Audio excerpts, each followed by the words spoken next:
అందరికీ నమస్కారం అండి.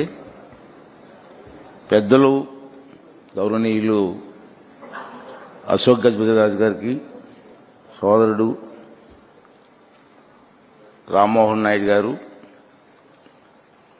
యువ నాయకులు నారా లోకేష్ గారు, గంటా శ్రీనివాసరావు గారు, రాజు గారు, అతిథి విజయలక్ష్మి గారికి మీ అందరికీ కూడా నమస్కారాలు తెలియజేస్తున్నాను. ఇది మంచి రోజు. అసలు ఈ కార్యక్రమం గురించి అన్ని వివరాలు చెప్పారు. మళ్ళీ మీకు బోరు కొట్టకుండా నేను చెప్పనవి అంటే ఆల్రెడీ మీకు తెలిసింది. ఎంఓయూ ఎందుకు చేస్తున్నారు, దేనికోసం చేస్తున్నారు అన్నీ కూడా వివరంగా చెప్పారు. ఇప్పుడు టీవీలో కూడా చూశారు మీరు. ఇంకేంటంటే ఈవేళ ఉత్తరాంధ్ర నేను 83 నుంచి కూడా రాజకీయాల్లో ఉన్నాను. 83లో ఎమ్మెల్యే అయిన ఫస్ట్ టైం ఎన్టీ రామారావు గారి ఆశీర్వాదంతో. అప్పటి నుంచి కూడా చూస్తున్నాను. అప్పటి నుంచి కూడా ప్రతి నాయకులు కూడా వేదికలకి ఉత్తరాంధ్రకు అన్యాయం జరిగింది, ఉత్తరాంధ్రకు అన్యాయం జరిగింది అని మాట్లాడుతూ ఉంటారు.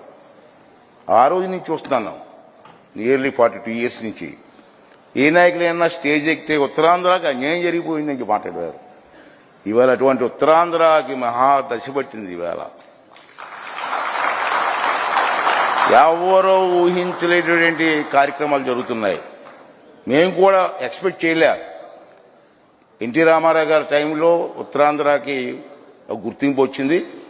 చంద్రబాబు నాయుడు గారు వచ్చిన తర్వాత ఉత్తరాంధ్రకి అప్పటి నుంచి చెప్తున్నారు, ఉత్తరాంధ్ర డెవలప్ అవ్వాలని వాళ్ళు చెప్తూనే ఉన్నారు. ఈ చెప్పిన మాట ప్రకారంగా ఇవాళ చూస్తే ఇప్పుడు గంటా శ్రీనివాసరావు గారు చెప్పారు, మాట్లాడుతూ విన్నారు నేను. అందరూ కూడా ఎన్ని కార్యక్రమాలు అండి ఈ 2 yearsలో.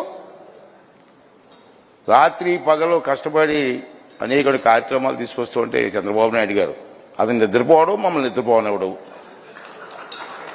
ఇప్పుడు లోకేష్ గారు బయలుదేరారు. మళ్ళీ ఇప్పుడు అతనే నిద్రపోవనివ్వట్లేదు, ఇతను మరీ నిద్రపోవనివ్వట్లేదు.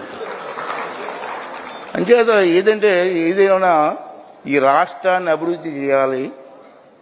ఈ అభివృద్ధి చెందిన తర్వాత ఈ రాష్ట్రంలో వచ్చిన ఫలితాలని రాబోయే తరం వారికి అందించాలనేది ఏకైక లక్ష్యంతో ఈ కూటమి ప్రభుత్వం పనిచేస్తుంది. దానికి మోడీ గారి సహకారం కూడా మనకు ఉంది.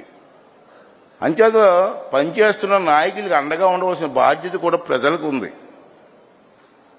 ఎన్ని చేసినా కామెంట్ చేస్తున్నారండి ఇంకానా, అది బాధ.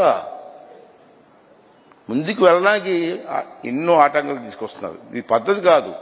రాజకీయాలు ఉంటాయి కాదన్ను, పార్టీలు ఉంటాయి. అభివృద్ధి జరుగుతున్నప్పుడు అన్ని పార్టీలు ఏకంగా రాష్ట్రం కోసం పనిచేయాలని చెప్పి మీ ద్వారా నేను పిలుపునివ్వాలని చెప్పి కోరుకుంటానండి. ఇవాళ రాష్ట్రం మన రాష్ట్రం, పార్టీలు ఉండొచ్చు. మంచి కార్యక్రమం జరుగుతున్నప్పుడు అందరూ సహకారం ఉండాలి, మీ ప్రజల సహకారం ఉండాలి. సరే, ఈ కార్యక్రమం గురించి చూశారు, అందరికీ తెలుసు. చాలా సంతోషం. మొన్న నేను ఢిల్లీ వెళ్ళినప్పుడు మల్లికార్జునరావు గారు, అధినేత గారు కలిశాను.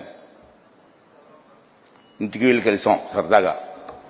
అలాగే మల్లికార్జునరావు గారు అన్న మాట ఏంటంటే, అయ్యనపాత్రుడి గారు హైదరాబాద్లో ఎయిర్పోర్ట్ కట్టవచ్చు, ఢిల్లీలో ఎయిర్పోర్ట్ కట్టవచ్చు, ఇంకెక్కడన్నా ఎయిర్పోర్ట్ కట్టవచ్చు.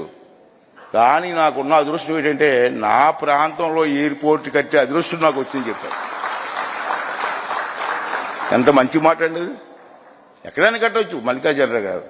నా ప్రాంతంలో మా ఊరు పక్కన ఎయిర్పోర్ట్ కట్టే అదృష్టం భగవంతుడు నాకు ఇచ్చాడు. బ్రహ్మాండంగా కడదాం, ఇంటర్నేషనల్ ఎయిర్పోర్ట్ కడదాం, భారతదేశంలోనే కాదు ప్రపంచంలో మంచి ఎయిర్పోర్ట్ కట్టి ఏర్పాటు చేద్దామని చెప్పి నాకు అరువు చెప్తుంటే ఎంత ఆనందం ఉంది. ఇవాళ ట్రైనింగ్ సెంటర్ ఈరోజు ఎంఓయూ. ఇవాళ విమాన రంగంలో కొరత ఉంది, టెక్నీషియన్స్ కొరత. దానికి ట్రైనింగ్ సెంటర్గా ఇవాళ పెట్టాలి, ఇక్కడే పెట్టాలని నిర్ణయం తీసుకోవడం. దానికి అశోక్ గజపతిరాజు గారు కూడా పెద్ద మనసుతో ముందుకు వచ్చి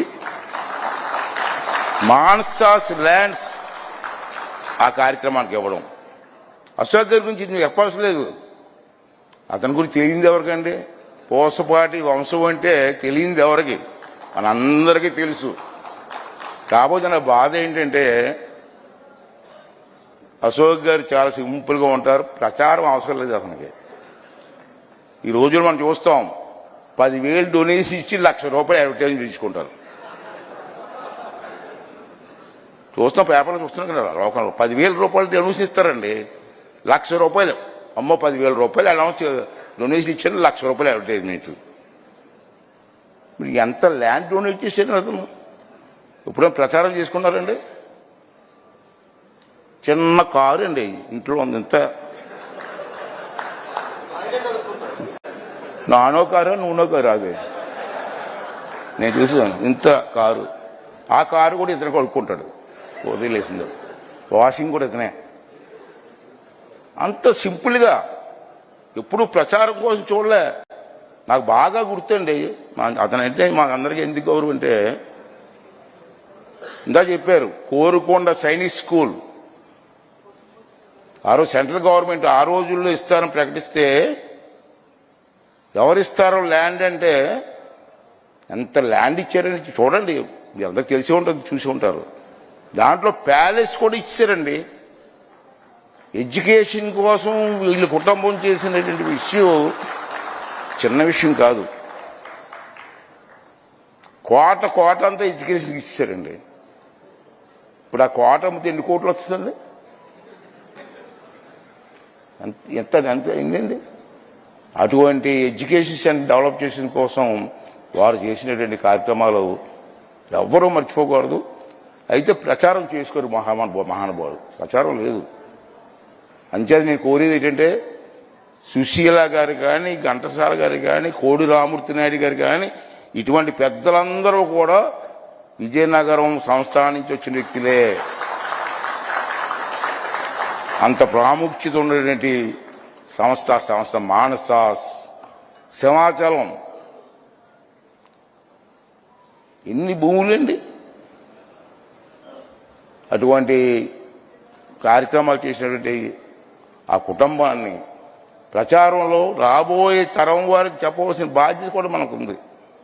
వారు చేసుకోరు, నాకు తెలుసు. ప్రచారం అంటే అతనికి ఇష్టం ఉండదు. మనకెందుకండి? ఇతను మంత్రిగా ఉన్నప్పుడు ఉమ్మడి రాష్ట్రంలో గోదావరి ఎక్స్ప్రెస్ వచ్చి మాతో పాటు హైదరాబాద్లోనే గోదావరి ఎక్కిపోయి, సార్ మీకు గోదావరి ఏంటి సార్ అంటే, సరదాగా వెళ్దాం అయ్యన్న అన్నారు. అటువంటి కుటుంబం ఇటువంటి మంచి కార్యక్రమానికి మళ్ళీ ఇప్పుడు మాన్సాస్ కంబైన్డ్గా జిఎంఆర్ మాన్సాస్ కంబైన్డ్గా ఈ కార్యక్రమం చేస్తున్నారు.